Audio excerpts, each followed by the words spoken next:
and welcome back. I'm so glad that you're here, and if you're new, definitely subscribe and hit the bell notification icon because I would so love for you to know when I release a video as soon as it comes out, and it helps me and the channel out so very much, so I'd really appreciate it if you did that. Don't forget to check the description box below for the chapters to the video so you can skip ahead to any part that you want to watch. Now let's go ahead and dive right in and talk about these French girl accessories for the end of spring, beginning of summer 2021. I feel like the trend right now is definitely going back to the 90s, which is not a bad thing. And I feel like the 90s, since I lived through it, definitely epitomized high quality, natural materials, natural aesthetics, lots of neutrals, lots of raw denim, raw linen, raw silk, canvas, cotton, pearls, leather, all of these beautiful things. And I feel like it's coming back full force. And I'm absolutely happy about it. I'm very thrilled that this is happening, and so all of my accessories are very inspired by that time period, but still fall within that French girl aesthetic in my opinion, with the exception of I think one accessory, which is the hat. And although I have seen French girls wearing it, I do think that this is more of a, I would almost call it a Spanish influence, because some Spanish influencers that I follow on Instagram, which I will pop on the screen right here, are rocking this hat so hardcore. And of course Mango,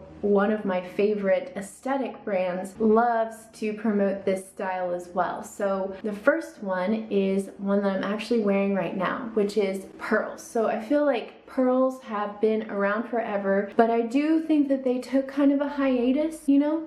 Do you agree? I think they took a hiatus, and I think they just got to be a little bit too grandma, or maybe just kind of equated with older style. But I'm so glad to see that they're coming back, and that kind of classic upper crust vibe is now being mishmashed with somewhat of a grunge appeal, which I kind of like. And I'm actually wearing a pair of thrifted fake pearl kind of half, you know, hoops that I got last year. And I really love how they just kind of have this unique shape to them. I like mixing the pearl, gold, silver, all of it together. I feel like it's such a cool look. And then I'm wearing these two incredibly special to me heirloom pieces that my aunt made just for the fun of it, because she is an incredible jewelry maker. And I love how she's mixed the pearl with silver, and I need to clean this one, but it's like stone and silver and pearl. I like layering it up, wearing it with my gold Ana Luisa rings, and kind of just letting those accessories do a lot of the talking for me, because they're simple, but they're very bold and pretty. I once had a viewer or a client or a friend, I can't remember who, say that belts are like outfit jewelry, and I loved that. I just thought that was such a cool way of putting things. So I have been noticing a lot of leather belts, black leather belts, brown leather belts paired with silver buckles, and I think that this is going to be a huge trend that you're going to start seeing everywhere. It's going to kind of come back in full force, and I decided instead of buying one from Zara or wherever, Gap, I thought I would try to find it at the thrift store, because the thrift store is the place to go to find all of these awesome 90s styles, because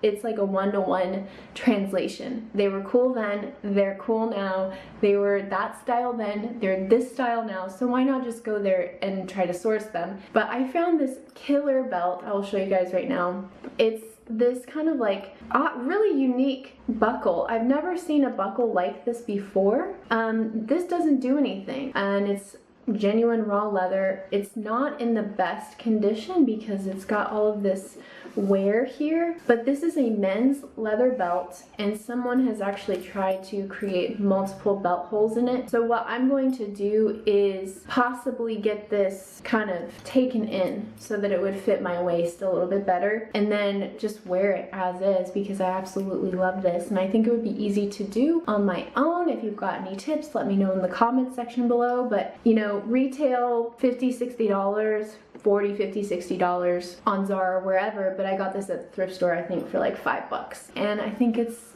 a great way to try out a trendy piece of fashion. Because summer is right around the corner, I think sunglasses are an absolute must, and they're a fun way to like brighten up your look or change up your look without doing too much. I have some sunglasses that I purchased a couple of years ago from H&M, which you guys have seen me wear multiple times, but they're just these simple black, very 90s shape. I love these. I love the way that they look. I love how they make me look so super cool even though I'm not, and I just feel incredibly fancy with these on. But that wasn't enough for me, so I decided at some point last year, I don't remember when I got those H&Ms, but at some point last year these went on sale on Mango, so I got a tortoiseshell pair that were very similar, but they just have this slightly different angle here, and they have a blue lens, which I thought worked really well with the overall aesthetic that I'm going for, as you can see. So if you don't feel like wearing black shades, you can wear kind of a tortoiseshell shade, but that shape is so important. And then my mom, who is so sweet, found these Ray-Bans in her car. They had just gotten lost, and she was like, would you like these? So these are the coolest things I've ever seen. They unfold. They're like these little foldy bendy Ray-Bans, and I just thought they were a classic staple piece as well. So if you're into the tortoiseshell Ray-Ban vibe, these would be great, because you can also, fold them up and go. They're very handy. This is probably one of the most handy pieces of fashion I've ever seen in my life. Moving right along to footwear, I have got two pairs of shoes for you to take a peek at, and I think are perfect for summer. And the first pair are, let me get them together for you. These were a Poshmark find, but I'm on the fence about them because sometimes shopping secondhand is not always a winner, especially if you're shopping secondhand online. That's really tough. And Poshmark is the worst in some ways because you can't return the pieces. You kind of have to just re-posh them or whatever. But I found these beautiful Castaner Espadrilles, and one thing I noticed is that with Espadrilles, you really need to size down. And if you're half size, it's really hard to find the right piece for you. So these are a 36, which would be like a US 6. But I'm a 6.5, 7. But because of the heel height, the last pair of Castaners that I found at the thrift store were a 37, and they were way too big for me. So I ended up just like, my foot always slid forward, and it was very uncomfortable on my toe bed, or the toe box. So I bought these for $45, I think, maybe $50 on Poshmark, and I'm gonna try them out, but I'm nervous that they're already like a little bit too snug and wedgy here. But it's still worth showing you guys. I'm still excited about the Espadrille look. They're the most classic French shoe, I believe. And Castaner is just a fantastic brand. I think this is a Spanish brand as well. Yeah, made in Spain. So I do feel like I'm definitely influenced a lot by the Villarreal sisters, which I will pop their Instagram and their brand here. One of my aspirational accessories for this year would definitely be one of their handbags, specifically this one. It's like the most beautiful blush pink suede, and you know what, maybe if I save up I'll be able to get it. But you could wear those Castaner Espadrilles with literally anything: dresses, skirts, shorts, slacks, jeans, what else, culottes, I'm not really sure. Just anything that you can think of. Espadrilles, I think, would just make that outfit look instantly more cute and instantly more just done up. So when you're choosing your accessories, try to think in terms of what would have the most wow power, because if you're gonna put on one pair of shoes, it's just as simple to put on another pair of shoes. Really, if you don't have any specific footwear needs, like if you don't have any problems with your feet, what's the big difference between putting on a pair of flip-flops versus putting on a pair of really cute sandals or espadrilles? Try to choose accessories that are gonna like just take your outfit up one little notch. My second pair of shoes are a replacement shoe for my beloved leather sandals that got destroyed. But I did find these beautiful gladiator leather sandals on Zara. These are, I think they're still in stock, but they wrap up the ankle, and they're this classic kind of raw leather, very simple, very elegant design. Again, this would just go with everything. I feel like I would be so over the moon if I was able to get a pair of the Rouge sandals that have that amazing like silver loop in the front. I feel like this is a French girl staple for sure, and I've seen a lot of Europeans wearing this style of sandal my whole life. So anyways, I think this is a good piece to try to incorporate into your summer wardrobe. Okay, my last accessory is, I think, one of the most outside of the brie zone accessories that I've ever done, so I'm gonna throw it on right now. Okay, what do you guys think? Can I pull it off? Is it me? Leave me a comment in the comments section below. Is this crazy or what? I mean, I do feel pretty cute in it. I feel pretty classic, but at the same time, I also feel a little bit like Henry Fonda. So I don't know if that's a good thing or a bad thing, but I'll just throw on some shades for you and you can tell me what you think.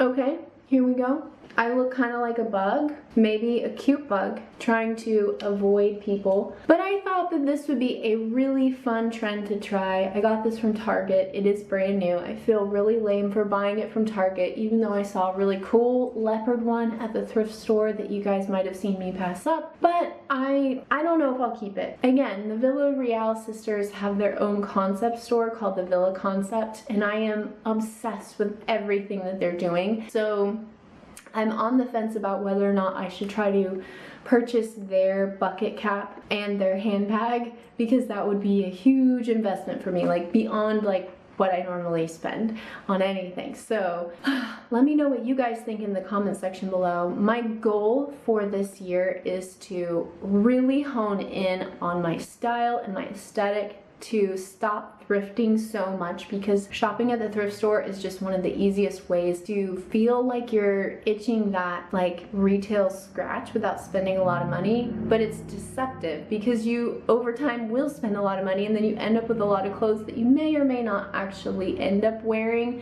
due to one reason or another. I want to take you guys along for the ride as I simplify my wardrobe, as I pare things down, and as I just hone in on my style a little bit more. So if you would love for me to make that video, like not necessarily spring cleaning wardrobe, but maybe like wardrobe decluttering or wardrobe refining, let me know in the comments section so that I can start preparing to shoot that video. But if there are links to things, I will link everything in the description box below. Let me know your thoughts on the cap. Should I keep it? Should I try it? Is it silly? Is it stupid? Do I look like a baby getting ready to go to the beach? Do I need floaties? Or is this a cool thing? I don't know. You tell me. Anyways, I hope you guys really enjoyed this video. If you liked it, please like it and share it with a friend. Subscribe. And I will see you guys next week. Take really good care and have a great day wherever you are. I love you so much, and I'll see you again soon. Bye!